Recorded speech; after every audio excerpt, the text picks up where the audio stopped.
ஆட்சி நல்லாட்சி அமைக்கணும்னு போய் திருச்செந்தூர் முருகன்கிட்ட போய் கேட்டுட்டு வந்திருக்காரு. திருச்செந்தூர் முருகன் வந்து வேலை எடுத்து கொடுத்துட்டாரு.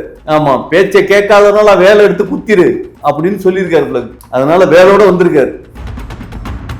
திமிங்கல பால் விஜய் குடிச்சாருங்கிறது தெரியுமா? இல்ல, தெரியாம கேக்குறேன். முட்டாள் மாதிரி இருக்கேன் எல்லாம் பார்க்கும்போது. நீங்க ரொம்ப அறிவாளி, தமிழ்நாட்டு மக்கள் எல்லாம் முட்டாள், அப்படித்தானே? யாருக்கு ஓட்டு போட்டீங்க? அதே எதுக்கு சொல்லணும்? என்னுடைய விஜய் ஜெயிச்சிட்டாருன்னா எல்லாரும் அறிவாளி தானே. நீங்க நல்லா ஒன்று தெரிஞ்சுக்கங்க, விஜய் எப்போதுமே தன்னந்தனியா உட்காந்துதான் இருப்பார் தெரியுமா? உட்காந்து பெரிய டேபிளா இருந்தாலும் தனி டேபிள்ல உட்காந்து தனியா தான் உட்காந்து சாப்பிடுவார் நம்ம நினைப்போம். ஆனா நம்ம கண்களுக்கு தெரியாது, எல்லாம் சுத்தி உட்காந்து ஏலியன்ஸ் தான், ஏலியன்ஸோட தான் மீட்டிங். இப்ப ஏலியன்ஸ் தான் அவர்கிட்ட சொல்லிருச்சு, நீங்க தான் வின்னீங்க. ரெண்டாவது இந்த 41 பேர் செத்தாங்க இல்லையா, அவங்களும் ஆவியா வந்து இவர் பின்னாலதான் சுத்திட்டு இருக்காங்க.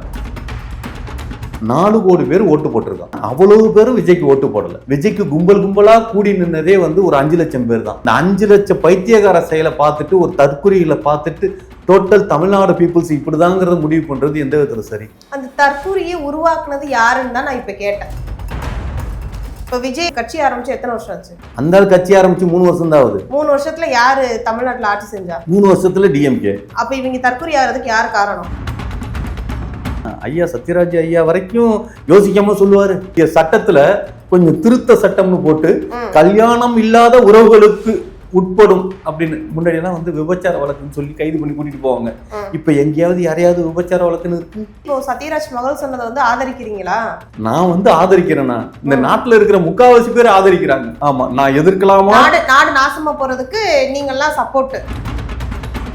நிம்மதி ப்ராப்பர்ட்டி மேனேஜ்மெண்ட், உங்கள் பழைய வீட்டை புதிய வீடாக மாற்றலாம் வாங்க. விஓடி சினிமா நேயர்களுக்கு வணக்கம். இன்று நம்மோட சிறப்பு நேர்காணல்ல NNK இருக்காரு, வாங்க பேசலாம். வணக்கம் சார். வணக்கம் கலைச்செல்வி. எப்படி இருக்கீங்க? ஐயா, நாட்டையும் நினைச்சு ரொம்ப ரொம்ப வேதனையில இருக்கேன். ஆமா, பார்த்து ரொம்ப நாள் ஆச்சு. கொஞ்சம் ரொம்ப லாங் கேப்பா இருக்கு. உங்களால பிடிக்க முடியலையா? இல்ல, பிடிக்க முடியலன்னா அதாவது என்ன சொல்றது, சோத்துக்கு இல்லாதவன் தேடி திரிஞ்சு ஓடணும் இல்லையா? இப்போ சத்யராஜ் மகள் 2 மனசும் சம்மதிச்ச மட்டும் போதும், கல்யாணம் தேவை கிடையாது அப்படிங்கிற மாதிரி சொல்லியிருக்காங்க. சத்யராஜே ஆதரிச்சிருக்காரு. அதான் எனக்கு புரியல. சொன்னது சரிதான், எனக்கு அது ஓகே அப்படிங்கிற மாதிரி அவரே சமரசமா பேசியிருக்காரு. நல்ல, எல்லா அப்பாவுமே இப்படி இருந்துட்டா சந்தோஷமா இருக்கும். ஆமா, பேர பிள்ளைங்களை வளர்க்கறதுக்கு தாத்தா வேணும்ல. ஆமா, எத்தனை பேர பிள்ளைங்க அனாதை ஆசிரமத்துல வளருது, உண்டா இல்லையா? பெத்துறாங்க, பெத்து விட்டுட்டு எத்தனை குழந்தைங்க அனாதாரசம் வந்து நிக்குது. அதெல்லாம் கொஞ்சம் யோசிக்கணும் இல்லையா? அந்த யோசனை இல்லாம இதெல்லாம் யோசிச்சிரமே அப்படின்னா இன்பம் மட்டும்தான் இதுல இருக்குது. அந்த இன்பத்தை கடந்த வாழ்க்கை இருக்கான்னு பார்த்தா அது கொஞ்சம் கன்ஃபியூஸா இருக்குல்ல? இருக்கா? இல்ல, நீங்க இவ்வளவு தூரம் யோசிப்பீங்களாங்கிறத வந்து நான் யோசிச்சுக்கிட்டு இருக்கேன். ஓ, இவ்வளவு தூரம்லாம் நான் யோசிப்பீங்களா அப்படிங்கிற மாதிரி எல்லாம் இல்ல. நான் என்ன சொல்றேன்னா, ஐயா சத்யராஜ் ஐயா வரைக்கும் யோசிக்காம சொல்லுவாரு, புரியுதுங்களா? ஆனா என்னதான் இருந்தாலும் முதுகுல குத்துனவர் தானே. ஏது பாகுபலியில முதுகுல குத்துனவர் தானே அப்படிங்கிறது மாதிரி தானே ஒரு ஃபீல் வருது. அது முதுகுல குத்துனதா இப்ப நெஞ்சில குத்துனதா அப்படிங்கிறது கன்ஃபியூஸா இருக்கு. ஆமா, எனக்கு வந்து அதை பத்தின ஒரு பெரிய ஆராய்ச்சியை போட்டு அதை பண்ணி ஒரு விடிவு காண்டாதான் தெரியும். அது சட்டம் ஆக்கிடலாம் சீரியஸா. அம்பேத்கர் எழுதிய சட்டத்துல கொஞ்சம் திருத்த சட்டம்னு போட்டு கல்யாணம் இல்லாத உறவுகளுக்கு உட்படும் அப்படின்னு. முன்னாடி எல்லாம் வந்து விபச்சார வழக்குன்னு சொல்லி கைது பண்ணி கூட்டிட்டு போவாங்க. இப்ப எங்கேயாவது யாரையாவது விபச்சார வழக்குன்னு இருக்கு? இல்லையா? கிடையாது. ஆமா, முகம் தெரியாத இடத்துல இந்த ஓயா ரூம்னு இருக்கு இல்லையா, அந்த ஓயா ரூம்ல வந்து யார் வேணுமாலும் போயிருக்கலாம். ஆமா, சும்மா ஆதார் கார்டு மட்டும் இருந்தா போதும். முன்னாடியெல்லாம் வந்து ரூம் போடுறதுன்னா பெட்டி படுக்க இருக்கா, எந்த ஊர்ல இருந்து வர்றீங்க, எதுக்கு வர்றீங்க அப்படின்னு அவ்வளவு கொஸ்டின் வைப்பாங்க. இப்ப எல்லாம் அப்படி கிடையாது. எவ்வளவு பணம் கட்டணும், 1500 2000, ஏசி ரூம்னா 4000 ரூபா அப்படின்னு. ரொம்ப அனுபவம் இருக்கும் போலயே உங்களுக்கு. ரேட்டு முத கூட கரெக்டா சொல்றீங்க. ஏங்க, இது என்ன கதையா இருக்கு? ரேட்டு சொல்லிட்டா கரெக்டா இருக்குன்னு சொல்றீங்க. இப்ப என்ன ஏசி ரூம்னா இவ்வளவு வருது, இந்த இதுக்குனா இவ்வளவு வருதுன்னு சொல்லிட்டு அவ்வளவு கரெக்டா சொல்றீங்களா? அப்போ உங்களுக்கு அனுபவம் உண்டா? 800 ரூபாங்க, எங்க போய் ரூம் போட்டாலுமே 800 ரூபாய். ஆமா, நம்ம எல்லாம் கொஞ்சம் 800 ரூபாய்க்கெல்லாம் போய் ஒரு நல்ல நிம்மதியா படுத்து தூங்கணும்ல. தூக்கம் முக்கியங்க. போய் ஒரு ரூம்ல படுத்தோம்னா தூக்கம் முக்கியம். அதுக்கு வந்து கரெக்டான ஸ்பிரிட் ஏசியா இருக்கணும். அந்த ரேஞ்சுக்கு இருக்கணும்னா கண்டிப்பா ஒரு 4000 ரூபாய்க்கு ரூம் போடணும். புரியுதுங்களா? அதெல்லாம் சந்தோஷமா படுத்துக்கிட்டு போறதுக்கு தான் அதுல அத்தனை பேர் ரூம் போடுறாங்க. அப்போ நீங்க வந்து இப்போ சத்யராஜ் மகள் சொன்னதை வந்து ஆதரிக்கிறீங்களா? நான் வந்து ஆதரிக்கிறேன்னா இந்த நாட்டுல இருக்கிற முக்காவாசி பேர் ஆதரிக்கிறாங்க. ஆமா, நான் எதிர்க்கலாமா? நாடு நாசமா போறதுக்கு நீங்க எல்லாம் சப்போர்ட். அதான் நான் வந்து எதிர்க்கலாமா ஆதரிக்கலாமான்னு இந்த கன்ஃபியூஸ்ல இருப்பாங்க இல்லையா? ஆமா, என்ன மாதிரி ஆள்லாம் கன்ஃபியூஸ்ல இருக்கும். இல்ல இவ்வளவு நேரம் நீங்க பேசுனதை பார்த்தா எந்த கன்ஃபியூஷன் இருந்த மாதிரியே தெரியவே இல்லையே. கன்ஃபியூஸே இல்லையா? சரி, போன இன்டர்வியூல ஃபுல்லா விஜய்க்கு அவ்வளவு ஆதரவா பேசிக்கிட்டு இருந்தீங்க தானே, இன்னும் இப்பெல்லாம் டிஎம்கே பக்கம் கொஞ்சம் ஜாடி இருக்கீங்க மாதிரி இருக்கு. என்னங்க இப்படி கேள்வி கேட்டுவிட்டீங்க? ஆமா, கட்சி மாறுறது மாதிரி நான் மாறல, புரியுதுங்களா? இப்ப செங்கோட்டை எல்லாருமே சொன்னாங்க, சொல்லும் போது நானும் நினைச்சு பயந்துட்டேன். ஐயோ என்னன்னு மாறிட்டாரு, அப்பெல்லாம் மாற மாட்டாரு, அவர் விஜயோட தீவிர ரசிகராச்சு. ஐயோ, நான் விஜயோட தீவிர ரசிகர்லாம் ஒண்ணும் இல்லைங்க. நீங்க வேற, நான் ஆரம்பத்துல இருந்தே எனக்கு பேர் வச்சதே கலைஞர் தாங்க. கலைஞர் பேர் வச்சதுதான். நான் எங்க அப்பா வந்து டிஎம்கே. ஆமா, அதனால நானும் குடும்பமாவே டிஎம்கேவா இருப்பாங்க தெரியுமா? அது மாதிரி நாம குடும்பமா இருந்துகிட்டு இருந்தோம். ஆமா, இப்ப நீங்க மட்டும் விசில் பக்கம் போயிட்டீங்க அப்படித்தானே? ஐயோ, அவரை ஒரு நடிகர், அவரை நம்ம ஃபாலோ பண்ணோம், புரியுதுங்களா? அவரை வந்து வச்சு படம் பண்ணலாம் அப்படின்னு சொல்லி அவரை ஃபாலோ பண்ணுறப்ப நிறைய விஷயத்த நான் அவர் சைட்லேருந்து அனுபவித்தேன். ரொம்ப நல்ல விதமான அனுபவங்களை கேதர் பண்ணேன். அந்த அனுபவத்தின் அடிப்படையில் அந்த கட்சியை கொஞ்சம் பிரபலப்படுத்தணும், யாருக்குமே தெரியாம இருக்கிற ஒரு கட்சியை. விசில் வந்து பிரபலமா இருக்கிறதுக்கு, விஜயோட கட்சி பிரபலமா இருக்கிறதுக்கு நானும் ஒரு காரணம். முழு காரணம் இல்ல, நானும் ஒரு காரணம். நீங்களும் ஒரு காரணம். அப்படி என்ன காரணம் உங்களுக்கு தெரியாதா? தெரியாதனால தானே கேக்குறேன், சொல்லுங்க. ஐயோ, திமிங்கல பால் விஜய் குடிச்சாருங்கிறது தெரியுமா? பால் குடிக்கும்போது நீங்க போய் பாத்தீங்களா? பால் குடிக்கிறப்ப பாத்தீங்களாவா? நீங்க தான் சொல்றீங்க திமிங்கல பால் குடிச்சாரு அப்படின்னு சொல்றீங்க, நீங்க போய் பாத்தீங்களான்னு கேட்டேன். ஹலோ, அவர் திமிங்கல பால் குடிச்சது, டைனோசர் முட்டையை ஆம்லெட் போட்டு சாப்பிட்டது அப்படின்னு ஏகப்பட்ட வரலாறு இருக்கு. இதெல்லாம் எடுத்து சொன்னோம்னா என்ன ஆகும் தெரியுமா? ஆமா, யார் சாப்பிட்டா? யார் நம்ப மாட்டாங்க. விஜயா சாப்பிட்டாரு. அப்புறம் நீங்க வேற, அவர் எல்லாருக்கும் ஏழை எல்லாத்தையுமே அவர் பணக்காரர் ஆக்கிடுவாரு. அதெல்லாம் அந்த இதெல்லாம் அப்பவே முடிவு பண்ணி எல்லாருக்கும் தங்க முட்டை போடுற வார்த்தை கொடுத்துருவோம் அப்படின்னு தான் அவங்களோட திட்டம். வருங்கால திட்டத்துல எல்லார் வீட்டுக்கும் இது ஜெயலலிதா கோழி கொடுத்தாங்க தெரியுமா, ஆடு கொடுத்தாங்க தெரியுமா, அந்த அம்மா அதெல்லாம் கொடுத்துட்டு போனாங்களே, அது மாதிரி இவர் வந்து வீட்டுக்கு வீடு வாத்து கொடுத்துருவாரு. அந்த வாத்து வந்து நீங்க தங்க முட்டை போடும். ஆமா, நீங்க அந்த முட்டையை எடுத்து அடமான கடையில அடமானம் வைக்கலாம், இல்லாட்டினா அந்த முட்டையை எடுத்து நகை செஞ்சுக்கலாம். தமிழ்நாட்டு மக்களை பார்த்தா முட்டாள் மாதிரி இருக்கா? இல்ல தெரியாம கேக்குறேன், முட்டாள் மாதிரி இருக்கா எங்களை எல்லாம் பார்க்கும்போது? அப்படியா? தங்க முட்டை போடுற வாத்து கொடுப்பாங்களாம், அப்படிலாம் இருந்திருந்தா நீ ஊர் உலகம் என்ன ஆயிருந்திருக்கும். ஓ, அப்போ நீங்க ரொம்ப அறிவாளி, தமிழ்நாட்டு மக்கள் எல்லாம் முட்டாள், அப்படித்தானே? யாருக்கு ஓட்டு போட்டீங்க? நானா? அதே எதுக்கு சொல்லணும், என்னுடைய உரிமை. அப்ப விஜய் ஜெயிச்சிட்டாருன்னா எல்லாரும் அறிவாளி தானே? விஜய் ஜெயிச்சிட்டாருன்னா எல்லாரும் அறிவாளி தானே? அப்புறம் வேற வேற இல்ல, அடுத்து சொல்லுங்க. என்ன நீங்க ரொம்ப சொல்லுவீங்க, இவ்வளவு உணர்ச்சி வசப்படுறீங்களா? ஆமா, எங்க கட்சியில இருக்கிற பெண் தொண்டர்கள்லாம் பாத்தீங்களா, மருந்து வச்சு புள்ளையும் கொண்டுருவோம், புரியுதுங்களா? அவங்களும் செத்துருவாங்க மருந்து குடிச்சு. அவ்வளவுக்கு எல்லாம் ட்ரெயின் அப் ஆயிருக்குது, புரியுதுங்களா? கட்சியோட கொள்கைக்கு அப்படி நெருக்கமா இருக்கணும். ஆமா, அந்த அளவுக்கு கட்சியை நேசிக்கணும். நான் பார்த்தேன், இந்த அளவுக்குலாம் நம்மளால நேசிக்க முடியாதுடா அப்படின்னு சொல்லிதான் நான் வெளியில வந்துட்டேன். ஆமா, நம்ம அறகுறையா லவ் பண்ண கூடாதுல்ல. வந்து பிள்ளைகளுக்கு வந்து விஷத்தை வச்சு கொண்டுருவாங்க, நீங்க கள்ளச்சாராய் கொடுத்து கொண்டுருவீங்க, அப்படித்தானே? விஜய் பத்தி சொல்லுங்க. விஜய் எப்போதுமே, நீங்க நல்லா ஒண்ணு தெரிஞ்சுக்கங்க, விஜய் எப்போதுமே தன்னந்தனியா உட்கார்ந்துதான் இருப்பார் தெரியுமா? எலெக்ஷன் நிலவரம் என்ன? எலெக்ஷன் நிலவரமா? அவர் தன்னந்தனியா உட்கார்ந்து பேசிட்டு இருக்கிறவங்க எலெக்ஷன்ல என்ன நடக்க போகுது, நமக்கு என்ன நடக்குங்கிறது அவர் வந்து ஏலியனோட டீல் பண்ணி பேசிட்டு இருக்காரு. ஆமா, அதெல்லாம் தெரியுமா உங்களுக்கு? ஆமா, நல்லா ஒரு சீரியஸா சொல்றேங்க. அவர் எங்கேயுமே நார்மலா இருக்கிறவங்கள்ட்ட பேசவே மாட்டார். அவர் தனியா உட்காந்துப்பாரு, தனியா பேசுவாரு. உட்காந்து பெரிய டேபிளா இருந்தாலும் தனி டேபிள்ல உட்காந்து தனியா தான் உட்காந்து சாப்பிடுவாரு நம்ம நினைப்போம். ஆனா நம்ம கண்களுக்கு தெரியாது, அவர் எல்லாம் சுத்தி உட்காந்து ஏலியன்ஸ் தான், ஏலியன்ஸோட தான் மீட்டிங். இப்ப ஏலியன்ஸ் தான் அவர்கிட்ட சொல்லிருச்சு, நீங்க தான் வின்னிங்க. ஆமா, எல்லாம் அது ரெண்டாவது இந்த 41 பேர் செத்தாங்க இல்லையா, அவங்களும் ஆவியா வந்து இவர் பின்னாலதான் சுத்திட்டு இருக்காங்க. இவருக்கு பாடி கார்டா அவங்க ஃபாலோ பண்ணிட்டு இருக்காங்க. அவங்க எல்லாம் எல்லா இடத்துலயும் போய் பார்த்துட்டாங்க யாருக்கு ஓட்டு போட்டது அப்படின்னா எல்லாரும் விசிலுக்கு தான் ஓட்டு போட்டிருக்கிறதா அந்த ஆவிங்க எல்லாம் வந்து சொல்லிருச்சு. அதனால இவனுங்க வந்து என்னன்னா 4ஆம் தேதிக்கு அப்புறம் ஆமா எப்படி பதவி ஏற்கிறது, இப்ப விஜய் எப்படி பதவி ஏற்பாரு அப்படிங்கிறது ஒண்ணு இருக்கு இல்லையா. ஆமா, இது என்ன சொல்றது, ஜோசப் பிச்சை, எஸ் ஏ சந்திரசேகர், ஜோசப் விஜய் ஆகிய நான் அந்த அளவுக்கு இப்ப முத்துவேல் கருணாநிதி ஸ்டாலின்ங்கிற அளவுக்கு தாத்தா பேரு அப்பா பேரு இவர் பேருன்னு இருக்கு இல்லையா, அது மாதிரி ஜோசப் பிச்சை அப்படிங்கிறது தாத்தா. யார் தாத்தா? இவரு தாத்தா. இவருன்னா எவரு? அதான் விஜயோட தாத்தா தான். விஜயோட தாத்தா வந்து ஜோசப் பிச்சை.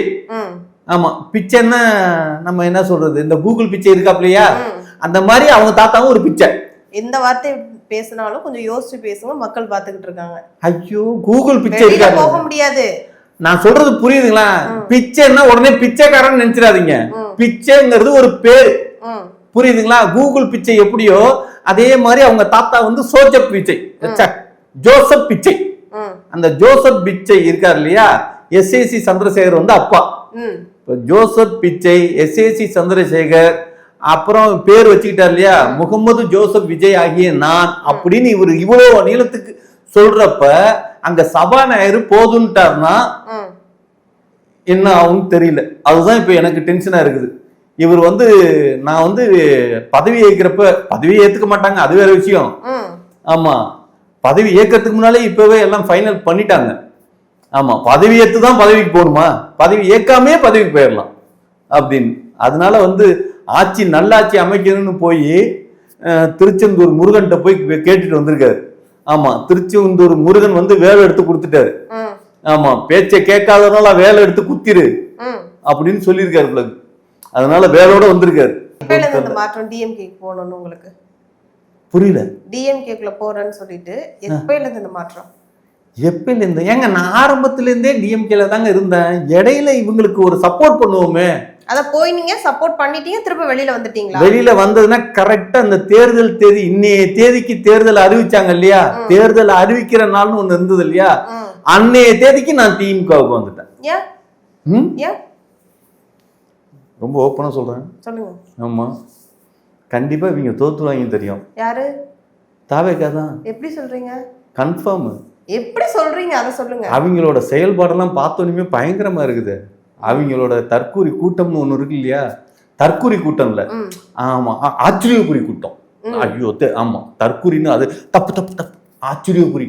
ஆமா, ஆச்சரியக்குறி கூட்டம் இருக்கு இல்லையா, அந்த ஆச்சரியக்குரிய கூட்டத்தெல்லாம் பண்றதெல்லாம் பார்த்து நான் மிரண்டு போய், ஆமா வேணாம், இது வந்து இங்க இருந்தோம்னா நம்ம சுத்தப்பட்டு வராது அப்படின்னு சொல்லிட்டு தான் எப்படியும் அவர் ஜெயிப்பாரு. எவரு? விஜய். ஆமா, ஆனா அந்த கட்சி ஜெயிக்காது. அந்த கட்சியில யாருமே ஜெயிக்க மாட்டாங்க. ஆமா, எல்லாம் ஜெயிச்சதா கனவுல இருப்பானுங்க. விஜய் கூட இப்ப கனவுல தான் இருக்காரு. முதலமைச்சருக்கான கையெழுத்தெல்லாம் காலையில இருந்து சொல்லி போட்டு பழகுறாராம், தெரியுமா? மக்களை போய் பாத்தீங்களா? மக்களை போய் பாத்தீங்களா? சில வந்து இப்போ அங்கங்க போறீங்கல்ல எலெக்ஷன் டைம்ல, மக்கள் எல்லாம் பாத்தீங்களான்னு கேக்குறேன், பொதுமக்களை. ஃபாரின்ல எல்லாம் ஓட்டு போடுறதுக்கு வந்தானுங்களாம், புரியுதுங்களா? அவங்களாம் ரசிகர் அப்படின்னா இவங்க காசை கொடுத்து ஃபாரின்ல இருக்கிறவங்கள்ட்ட இது மாதிரி வீடியோ போடுங்க அப்படின்னு சொல்லி அது மாதிரி போட வச்சாங்க. வேலை வெட்டி இல்ல. கோயம்பேடுல எல்லாம் 100 பேரை நிக்க வச்சு கத்துங்கடான்னு சொல்லி கத்த விட்டானுங்க. இதெல்லாம் தெரியுமா? அதாவது பெய்டு ப்ரொமோஷனுக்கு ஆளை வச்சு எல்லாத்தையும் பண்றது, அந்த மாதிரி விஷயங்கள்லாம் நிறைய பண்ணாங்க. அதெல்லாம் தெரியுமா? ஆமா, அவ்வளோ ப்ரொமோஷன் பண்ணி தான் இந்த கடைக்கோடியில் இருக்கிற ஆயாவும் இன்னைக்கு விஷயத்தை பத்தி பேசுறதுன்னா அது காரணம் பெய்டு ப்ரொமோஷன். புரியுதுங்களா? அவ்வளவு நடத்திருக்காங்க. எங்க போனாலும் விசிலுக்கு தான் நான் ஓட்டு போட்டேன்னு சொல்றாங்க மக்கள். வயசான பாட்டியில இருந்து இளவட்டத்துல இருந்து எல்லாமே, அம்மா அப்பால இருந்து பொண்ணுங்கள்ல இருந்து எல்லாருமே சொல்றாங்க நான் விசிலுக்கு தான் போட்டேன் அப்படின்னு சொல்றாங்க. நீங்க என்னமோ அம்பிட்டு பெய்டு ப்ரமோஷன் சொல்லிக்கிட்டு இருக்கீங்க. அதான் நான் தான் தப்பா இருக்கனா இல்ல ஊர் சரியா தப்பா இருக்கான்னு எனக்கு தெரியல. மொத்தம் ஒரு விஷயம் நல்லா தெரியுது. ஆமா, விஜய் விட்டு வெளியில வந்தது தப்புன்னு நினைக்க தோணுதா? எது? இந்த ஒண்ணு தெரியுதுன்னு சொன்னீங்களா, விஜய் விட்டு வெளியில வந்தது தப்புன்னு தோணுதான்னு கேக்குறேன். 3 மாசம் அவங்க கூட இருந்ததுக்கே நம்ம சூசைட் பண்ணி செத்துடலாமான்னு இருந்தது. முழுசா இருக்கிறது எப்படிதான் இருக்காங்கன்னு உனக்கு புரிய மாட்டேங்குது. ஆமா, ஏன் அவர் பொண்டாட்டியெல்லாம் பிரிஞ்சு போனாங்க, பெத்த புள்ள வரைக்கும் ஏன் பிரிஞ்சாங்கன்னு வாட்ச் பண்றப்பதான் தெரியுது. முடியல, அங்க கஷ்டம். அப்ப 3 மாசமா என்ன மனநலம் பாதிக்கப்பட்டு இருந்தீங்களா? 3 மாசம் அப்ப எப்படி இருந்தீங்க? தாக்கு பிடிச்சுக்கிட்டு இருந்தீங்களா இல்ல உங்களுக்கு உடம்புது சரியில்லையா? அதுதான் நமக்கு வந்து ஆக்சுவலா வந்து அங்க போனோன்னுமே என் பேச்செல்லாம் கேட்டுட்டு என்னை பைத்தியக்கார ஆஸ்பத்திரியில வீட்டுல இருந்து சேர்த்து விடுறதுக்கு பிளான் பண்ணிட்டாங்க. யார், உங்க வீட்லயா? ஆமா, ஏன்னா அந்த கட்சியோட செயல்பாடு அந்த ரேஞ்சுக்கு இருக்குது. அந்த கட்சியில இருந்தாவே நம்ம பைத்தியக்கார ஆஸ்பத்திரியில இருக்குங்கிற மாதிரி ஒரு இது. அந்த கட்சிக்கு தகுந்தது மாதிரி தான் நான் பேசணும். ம். நான் வெளியில இருந்து பேசுறது மாதிரி பேச முடியுமா? அதனால அந்த கட்சிக்கு தேவையானது மாதிரி பேசுனேன். பைத்தியக்கார ஆஸ்பத்திரியிலேருந்து ஃபோன் பண்ணிட்டாங்க. சரி, இதுக்கு மேல நம்ம இங்க இருந்தோம்னா பைத்தியக்கார ஆஸ்பத்திரியில கொண்டு போய் விட்டுருவாங்க ம். அப்படின்னு தான் அதுல இருந்து வெளியில வந்துச்சு. ம். அதான் உண்மை. இப்ப வெளியில வந்துட்டு டிஎம்கேக்கு ஆதரவா பேசிக்கிட்டு இருக்கீங்க. டிஎம்கேக்கு ஆதரவா பேசிட்டு இருக்கேன்னு இல்லைங்க, ஆரம்பத்துல இருந்தே நான் ஆதரவு தான். நான் கேட்டது இப்போ வெளியில வந்ததுல இருந்து டிஎம்கேக்கு ஆதரவா ஆமா இருக்கீங்க. ஆமா ஆமா ஆமா கண்டிப்பா டிஎம்கே தான் ஜெயிக்கும். அதுல எந்த ஒரு மாற்றமும் இல்ல. இப்போ வந்து டிவிகேக்கு நீங்க அகைன்ஸ்ட். ஆமா அவங்க கண்டிப்பா. தற்கொலை கூட்டம், ஆமா அவங்க அணில் குஞ்சு, ஆமா. எல்லாருமே அவங்கதான். நாங்க ஆம குஞ்சு, அவங்க அணில் குஞ்சு. இல்லைங்க, சீரியஸா. எது அஜித் தானே ஆம குஞ்சு? அஜித் யாருக்கு ஓட்டு போட்டாரு ம். சொல்லுங்க. அவர் யாரு ஓட்டு போட்டாரு என்னடி கேட்டா நான் எப்படி சொல்ல முடியும்? ஏங்க ஊரே சொல்லிட்டு இருக்குல்ல. ஊரே என்ன சொல்லுச்சு? ம். அவர் யாருக்கு ஓட்டு போட்டாருன்னு தெரியாதா? நீங்க யாருக்கு ஓட்டு போட்டீங்க? நான் வந்து டிமுகவுக்கு ஓட்டு போட்டேன். திமுக. உதயசூரியனுக்கு. நீங்க சொல்ற மாதிரி எல்லாரும் சொல்ல மாட்டாங்கல்ல. அதான் ம். சொல்லணும், எல்லாரும் சொல்லணும். ஏன் சொல்லணும்? அவங்க அப்ப உண்மை. இந்த அவங்க நாட்டுல ஒரு பேச்சு சுதந்திரத்துக்கு கூட வழி இல்லாம வச்சிருக்காங்கிறப்ப எவ்வளவு கஷ்டமா இருக்கு. பேச்சு சுதந்திரம் கிடையாது. நான் யாருக்கு ஓட்டு போட்டாலும் உங்களுக்கு சொல்லணும் அவசியம் கிடையாது. எனக்கு தெரிஞ்சா போதும். ஆ. அப்படிங்களா? சரி, அப்போ ஜெயிச்சவனுக்கு ஓட்டு போட்டுருக்கீங்க. ஆமா. அப்படிதானே? ம். யார் ஜெயிச்சாங்களோ அவங்கள ஓட்டு போட்டுருக்கீங்க. அப்போ நோட்டாவுல ஓட்டு போட்டவங்களாம் யாருக்கும் எவனும் தோக்குறவனுக்கு நம்ம ஓட்டு எனக்கு அப்படின்னு சொல்லிட்டு மன விரக்தியில அதை போட்டிருப்பாங்க. நோட்டால போட்டவங்க எல்லாம். நோட்டாவுல போட்டவங்களாம் மனவரத்தில போட்டிருக்காங்க.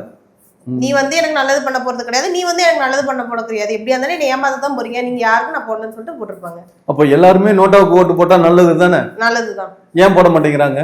அவங்கள்ட்ட தான் கேட்கணும். நோட்டாவுக்கு எலிஜிபிலிட்டி வைக்க மாட்டேங்கிறாங்க. ம். நோட்டாவுல அதிக சதவீதம் வந்ததுன்னா ம். அந்த தொகுதியை வந்து கலெக்டர் தான் ஆட்சி புரியணும் அப்படிங்கிற ஒரு இதை கொண்டு வந்தானுங்கன்னா ம். அது நல்லா இருக்கும். ஆனா செய்வானுங்களா? நீங்க டிஎம்கேல தானே இருக்கீங்க, கொஞ்சம் அப்படியே பரிசீலனை பண்ணுங்க. பரிசீலனை பண்ணுங்களா? ஆ. அரசாங்கம் எந்த அளவுக்கு தெரியுமா? ம். ரொம்ப நியாயமா மக்களுக்கு நல்லது செய்யணும், மக்களை ஏமாத்தக்கூடாதுன்னு அவ்வளவு கட்டுக்கோப்பா இருக்குதுன்னு சொல்றாங்கல்ல. ம். ஒரு ஆளு 2 தொகுதியில நிக்கலாம். ம். இப்ப விஜய் வந்து 2 தொகுதியில நிக்கிறாப்புல, ம். 2 தொகுதியிலுமே ஜெயிச்சிடறாப்புல. ம். அப்ப 2 தொகுதியில ஜெயிச்சவரை 2 தொகுதியிலுமே கடைசி வரைக்கும் அவர் தானே ஆட்சி புரியணும். ம். அதானே முறை. ஆனா ஒண்ணுல ரிசைன் பண்ணிடணும். ஆமா. அப்ப ரிசைன் பண்ணா இவர் நம்ம ஆளு, இவர் நம்மவரு அப்படின்னு ஓட்டு போட்டவன் இருக்கான்ல, அந்த ஓட்டு போட்ட மக்களை அரசாங்கமும் சேர்ந்து ஏமாத்துது இல்ல. ம். உங்களை நம்பி ஓட்டு போட்டவனை ஒரு அரசாங்கத்தோட துணையோட நீங்க ஏமாத்துறீங்க அப்படின்னா நீங்க எவ்வளவு பெரிய அரசாங்கம் ஏமாத்துறதுக்கு அரசியல்வாதிக்கு கத்துக் கொடுக்குது. ம். புரியுதுங்களா? அரசியல் என்பது சாக்கடைங்கிறது இருக்குல்ல, அதோட சட்டங்கள்லாம் சாக்கடைகள் அப்படின்னு. அதாவது தப்பு செஞ்சவன் தப்பிக்கலாம். ம். புரியுதுங்களா? தப்பிக்கலாம் அப்படிங்கிறதுக்கே சட்டம் இருக்குது. தப்பு செஞ்சவன் தப்பிக்கலாமா? தண்டனை அனுபவிக்கணும் தானே, அதான முறை. ம். அவனை தப்பிக்கிறதுக்கு என்னெல்லாம் சட்டம் இருக்கு அதெல்லாம் இருக்குது இல்ல. இதெல்லாம் வந்து தேர்தல் ஆணையத்துல இருக்குது. நீங்க ரொம்ப பேசாதீங்க விஜய் பத்தி. அப்புறம் ஐயோ, நான் பொறுப்பு இல்லப்பா. ஏன்னா இப்பதான் பொறுப்புலன்னு ஒரு விஷயங்க. விஜய் கட்சியில இருந்தா நானே சூசைட் பண்ணி செத்துறணும். ம். ஆமா, நம்ம வேற பக்கத்து வந்து விஜயை பத்தி பேசிக்கிட்டு இருந்தோம்னா நம்மளை கொன்றுவாங்கன்னு நம்மளை பயமுறுத்துவாங்க. இப்பதான் ரீசெண்டா பாத்துக்கிட்டு இருந்தீங்களா, அடுத்தடுத்து ஜேம்ஸ் வசந்த் காரை தூக்கி உடச்சு விட்டாங்க. அவருக்காச்சும் பரவாயில்ல, அவரை காட் பண்றதுக்கு வந்து அந்த காராச்சு இருந்தது. ஒரு மண்டல உடஞ்சிரும். இந்த தேர்தல்ல யாரு வின் பண்ணுவான்னு நினைக்கிறீங்க? ஏங்க இவ்வளவு நேரம் நான் என்னங்க பேசிட்டு இருந்தேன்? நீங்க வந்து ஓப்பனா சொல்லல. ஓப்பனா சொல்லுவேன். ஓப்பனா சொல்லிருங்க. யார் வின் பண்ணுவா? நல்லா அவனு தெரிஞ்சுக்கீங்க. ம். அம்மா சத்தியமா, ம். பாட்டி சத்தியமா, புள்ள சத்தியமா, ம். இன்னும் யார் வேணுமான்னு சத்தியம்னு சொல்றேன். ம். ஆமா, மும்மதத்தின் பேர்ல சத்தியமா திமுக தான், உதயசூரியன் தான் ஜெயிக்குது. ம். மு.க. ஸ்டாலின் ஐயா தான் ஆட்சி அமைக்கிறார். ஆமா, இதுதான் உண்மை. பைத்தியார பயலுக எல்லாருமே விஜய் தோத்தோனையும் கலவரம் பண்றாங்கிறதுக்கு ரெடி ஆயிட்டு இருக்கானுங்க. சில பேர் டிப்ரெஷன் ஆகி சூசைட் பண்ணலாங்கிறதுக்கு ரெடி ஆயிட்டு இருக்கானுங்க. இதெல்லாம் தெரியுமா? ஆமா, தயவு செஞ்சு யாரும் சூசைட் எல்லாம் பண்ணி தொலையாதீங்க. ஆமா, அந்த தற்கொலைகள்லாம் உருவாகிறது காரணம் யாருன்னு நினைக்கிறீங்க? அதுக்கு காரணம் விஜய்ன்னு சொல்ல முடியாது. ம். புரியுதுங்களா? விஜய் வந்து ஒரு வழிபோக்கன், ம். அவ்வளவுதான். இப்ப கேரளா வந்து படிச்ச சமுதாய மக்கள் தான். ஒவ்வொருத்தரும் அறிவு முதிர்ச்சியில இருக்கிற சமுதாயத்தோட பீப்புள்ஸ் தான் கேரளாவில். ம். ஆனா சன்னி லியோனுக்கு, ம். சன்னி லியோனுங்கிறது ஒரு பான் ஸ்டார். புரியுதுங்களா? ஒரு கேவலமான படத்துல நடிக்கிற ஒரு பெண். அந்த பெண் வந்ததுக்கு இங்க விஜய்க்கு என்ன கூடினாங்க கூட்டம் தமிழ்நாட்டுல, அதை விட பல மடங்கு அந்த லேடிக்கு கூடினாங்க. ஆரவாரமா கத்துனாங்க. அப்ப அவ்வளவு படிச்ச சமுதாயத்துக்குள்ளார இவ்வளவு கேவலமான எண்ணங்களோட இருக்கிறவனுங்க இருக்கானுங்களா அப்படிங்கிறத நம்ம பார்க்க தோணுது இல்ல. இப்ப நான் சுருக்கமா என்ன சொல்றேன்னா, இப்ப கீழ்ப்பாக்கம் இருக்கு இல்லையா, கீழ்ப்பாக்கத்துல பைத்தியக்கார ஆஸ்பத்திரி இருக்கு இல்லையா, அந்த ஆஸ்பத்திரிக்கு போறீங்க, அங்க இருக்கிறவங்க எல்லாரையும் வேடிக்கை பார்த்துட்டு இதுதான் தமிழ்நாடுன்னு முடிவு பண்ணிட்டு போக கூடாது இல்லையா? அதனால விஜய் சார்ந்த ஒரு 5 லட்சம் பேரை முடிவு பண்ணிட்டு இது 5 கோடி பேர் ஓட்டு போட்டிருக்கான். 8 கோடி பேர் தமிழ்நாட்டில் ஓட்டு உரிமை அப்படின்னு 5 கோடி பேர். ஒரு கோடி பேரை எஸ்ஏஆர்ல தூக்கிட்டானுங்க. 4 கோடி பேர் ஓட்டு போட்டிருக்கான். 4 கோடி பேர் ஓட்டுல என்ன அவ்வளவு பேரும் விஜய்க்கு ஓட்டு போடல. விஜய்க்கு கும்பல் கும்பலா கூடி நின்னதே வந்து ஒரு 5 லட்சம் பேர் தான். இந்த 5 லட்சம் பைத்தியகார செயலை பார்த்துட்டு ஒரு தற்குறிகளை பார்த்துட்டு டோட்டல் தமிழ்நாடு பீப்புள்ஸ் இப்படிதாங்கிறத முடிவு பண்றது எந்த விதத்துல சரி? அந்த தற்குறியை உருவாக்குனது யாருன்னு தான் நான் இப்ப கேட்டேன். ஐயோ, தற்குறி உருவாக்குறதுங்கிறது ஒரு விஷயம். எல்லாமே நம்ம தான். நம்மளை தவிர வேற யாரும் தற்குறியை உருவாக்க போறது இல்ல. நம்மள மீன் யார சொல்றீங்க?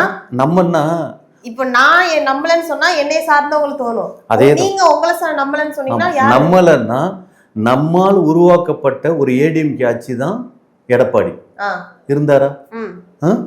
படிக்காதவனும் பாஸ் ஆகலான்னு ஒரு சைன் போட்டு விட்டாரா? அப்ப என்ன கம்யூனிட்டி, படிக்காத கம்யூனிட்டி பாஸ் ஆகி போகுது. இப்ப விஜய் ஆட்சிக்கு இது அரசு கட்சி ஆரம்பிச்சு எத்தனை வருஷம் ஆச்சு? அந்த கட்சி ஆரம்பிச்சு 3 வருஷம் தான் ஆகுது. 3 வருஷத்துல யாரு தமிழ்நாட்டுல ஆட்சி செஞ்சா? 3 வருஷத்துலதான் பைத்தியக்காரங்களா ஆனானுங்களா? 3 வருஷத்துல யாரு ஆட்சி செஞ்சா? 3 வருஷத்துல டிஎம்கே. அப்ப டிஎம்கே தற்குறி ஆகிறதுக்கு இந்த 5 வருஷத்துக்கு முன்னாடி ஒரு 2 வருஷம் டிஎம்கே தான் ஆட்சி பண்ணுச்சு. அப்ப இவங்க தற்குறி ஆகிறதுக்கு யாரு காரணம்? அவங்க உள்ள வரும்போது அவங்க பைத்தியக்காரத்தனமா பண்ணும்போது டே இது இப்படிடா அது அப்படிடான்னு சொல்லி புரிய வைக்க வேண்டியது யாரோட பொறுப்பு? பைத்தியக்காரத்தனமா இவங்க எல்லாம் பண்ணுவாங்கிறது ஒரு விஷயம். நான் அதனால தான் சொல்றேன், கேரளாவில் இவ்வளவு பைத்தியக்காரனுங்க ஒரு சன்னி லியோனுக்கு நின்னதுங்கிறது, சன்னி லியோன் வந்து நின்னதுக்கு அப்புறம் தான் கேரளாவில் இவ்வளவு மட்டமான பீப்புள்ஸ் இருக்காங்கன்னு நமக்கு தெரியும். அதான் 2 வருஷத்துக்கு முன்னாடி உங்களுக்கு தெரியல. இப்போ உங்க ஃபர்ஸ்ட் கூட்டத்துல கூட்டம் போய் தெரிஞ்சிருக்கோண்டே இதுல தற்குறித்தனம்னு தெரியுது இல்ல. அப்ப நீங்க சொல்லி சொன்னோனே போய் புரிஞ்சிருமா தெரிஞ்சிருமா? திருத்துற கடமை யாருக்கு இருக்கு? திருத்துற கடமை யாருக்கு இருக்கு? அரசாங்கம் ஒவ்வொரு வீட்டுக்கு போய் திருத்தம் ஒரு விஷயம். ஒரு ஸ்கூல்ல ஒருத்தவங்க தப்பு பண்ணிட்டாங்கன்னா யாருக்கு இருக்கு கடமை? சரி, ஸ்கூலுங்கிறீங்களே, ஸ்கூல்ல வாத்தியார் அடிச்சா தப்புங்கிறத எந்த வருஷத்துல இருந்து கொண்டு வந்தானுங்க? ஒரு 20 வருஷத்துக்கு முன்னால வரைக்கும் வாத்தியாருங்க பெரம்பு வச்சு அடிக்கலாம். ஆமா. ஆனா இப்ப எங்கேயாவது வாத்தியாருங்க அடிக்கிறானுங்களா? திருப்பி அவங்க அடிச்சிருவாங்க. திருப்பி அவங்க அடிக்கிறாங்க அப்படிங்கிற ஒரு கலாச்சார சீரழிவு எங்க ஏற்படுத்தி வைக்கிறீங்க? எங்க சொல்லுங்க. ஏன் அடிக்க விடும்? ஏன் அடிக்கணும்? அடிச்சா என்ன நடவடிக்கை எடுத்திருக்கீங்க அத சொல்லுங்க. ஏன் அடிக்கணும்ங்கற என்ன நடவடிக்கை எடுத்திருக்கீங்க? அப்படி சில பசங்க அடிக்கிறாங்க. அடிச்சாதானங்க திருந்துவான். அடிச்சு அது ஒரு டீச்சர் வந்து ஸ்டூடண்ட்ட தாக்குனா திருந்துவான். இங்க ஸ்டூடண்ட் டீச்சரை தாக்குறாங்க. நீங்க என்ன நடவடிக்கை எடுத்தீங்க? கிட்டத்தட்ட எத்தனை ஸ்கூல்ல அப்படி பண்ணிருக்காங்க பசங்க. என்ன நடவடிக்கை எடுத்தீங்க? என்ன நீங்க தான் சொல்லணும். சொல்லுங்க என்னன்னா ஒரு விஷயம் புடிச்சு ஜெயில தான் போட முடியும். ஆமா, இப்படி ஜெயில்னா ஃபுல்லாவே ஜெயில தான் ஆக்கணும். எல்லாமே இங்க ஒரு விஷயங்க. முன்னாடியெல்லாம் ஒரு குடும்பம் பந்தம், அந்த பந்தத்துக்கு உட்பட்ட பிறப்பு, அவங்க வந்து ஒரு புள்ளன்னா அப்பா பேச்சை கேட்கணும் அம்மா பேச்சை கேட்கணுங்கிற ஒரு வளர்ப்புங்கிறது இருந்தது. இப்ப பெத்தவங்களே வந்து எவன் பேச்சையும் கேட்கறதுக்கு இல்லை. புரியுதுங்களா? ஏதோ புள்ளைய பெத்தம்மா அப்படின்னு பூதியா விட்டுட்டு போயிடுறாங்க. புரியுதுங்களா? கண்டிச்சு வளர்க்கறதுக்கு ஆள் கிடையாது, கண்டிக்கிறதுக்கு ஆள் கிடையாது. முன்னாடியாவது பள்ளிக்கூடத்துல வாத்தியார் அடிச்சான், இப்போ எவனையுமே அடிக்க முடியாத சூழ்நிலைக்கு ஒரு வாழ்க்கை வாழ்றானுங்க. புரியுதுங்களா? இவங்களுக்கு எல்லாமே கிடைக்குது. எல்லாமே நான் கஷ்டப்படாம எனக்கு எல்லாமே கிடைக்குதுன்னா இதன் இஷ்டத்துக்கு வாழ்வேங்கிற இடத்துல இருக்கு. ஒரு கட்டுப்பாடு இல்லாத வாழ்க்கைக்குள்ளார வாழ்ந்துட்டு இருக்கிறப்ப இது அரசாங்கம் தான் கட்டுப்படுத்தணும் அப்படின்னா புரியல. எல்லா வீட்லயும் வந்து அரசாங்கம் வந்து கட்டுப்படுத்திக்கிட்டு இருக்குமா? அதாவது இதெல்லாம் வந்து மக்களா அவங்களா தெரிஞ்சு அவங்களுக்கு பண்ணிக்கணும். எல்லாமே அரசாங்கம் தான் பண்ணணும்னு இருந்தா அப்படி நடத்த முடியாது. ஆமா, சில நேரத்துல நம்மளை சரி செஞ்சுக்கணும் அப்படிங்கறத நான் சொல்றது. புரியுதுங்களா? இப்போ வந்து தொகுதி மறுவரை அது கிட்டத்தட்ட ஒரு 40 வருஷத்துக்கு முன்னால அந்த எது மக்கள் தொகையை கட்டுப்படுத்துக்குள்ளார வச்சுக்கோங்க அப்படின்னு சொல்லி ஒரு வீட்டுக்கு 2 பேர் அப்படிங்கிறது மாதிரி நீங்கள் கட்டுப்பாடாக இருங்கங்கிறத இந்த தென் நாடுகள், அதாவது ஆந்திரா, கேரளா, கர்நாடகா, தமிழ்நாடு, இந்த 4 மாநிலம் தான் அதை கட்டுக்கோப்பாக வச்சிருந்தது. நம்ம பிறப்பு விகிதத்தை நாமளா கம்மி பண்ணிட்டோம். அரசாங்கம் சொன்னதை நாம் செஞ்சோம். வடநாட்டுல எல்லாம் அப்படி பண்ணலை. ஆமாம், அவனுங்க பெற்று வச்சு இப்போ நிறைய கும்பலாயிட்டானுங்க. ஆனால் இன்னைக்கு என்ன பார்த்தீங்களா? அதுக்காக ஒரு தமிழக முதல்வர் மு.க. ஸ்டாலின் போராடுற இடத்துக்கு இருக்குது. ஆனால் எந்த கம்யூனிட்டியாவது சப்போர்ட் பண்ணுறானா? இவன் கிண்டல் பண்ணுறான். விஜய்ங்கிறவன் வந்து மேடையில் ஏறி டெல்லியில் போய் அவர் பேச்சு பேச போகிறாராம். டெல்லிக்கும் அவருக்கு போராடுறோம், டெல்லியில் அவருக்கு என்ன வேலை அப்படின்னு கிண்டல் பண்ணுறான். ஒரு விஷயமே தெரியாத, அதாவது ஒரு நம்மளை தலைவனா இருக்கிறவனுக்கு எல்லாம் தெரிஞ்சிருக்கணுங்க. ஒரு அறிவு தலைவனுக்கு இருக்கணும். அறிவு இல்லாத தலைவனை நாம ஏத்துக்கிறதுக்கு ரெடி ஆகிறோம்னா நம்மளோட அறிவு நிலை எந்த ரேஞ்சுக்கு இருக்குது? புரியுதுங்களா? அவன் ஒரு நடிகன், அவ்வளவுதான். ஆனா அவன் ஒரு தலைவனா அப்படின்னா கிடையாது. அதெல்லாம் எப்படி சொல்லி புரிய வைக்கிறது? கேட்டா இதை இவ்வளவு தெளிவா பேசணும்னா இந்த பைத்தியக்கார போடுற தெளிவா பேசுறாங்க மாதிரி தான் இருக்கும். எனக்கே அந்த ஆச்சரியம் வருது. அப்புறம் மத்தவங்களுக்குலாம் வராதா? அப்படியா? தெரியலையே. என்னடா 2 மாசத்துக்கு முன்னாடி இப்படி பேசினாரு, இன்னைக்கு இப்படி பேசுறாரு. அந்நியன் மாதிரி நீங்க தான் மாறி மாறி மாறி மாறி பேசிக்கிட்டு இருக்கீங்க. அந்நியன் மாதிரி மாறி மாறி பேசுறேன். பாவம், என்ன பண்றது?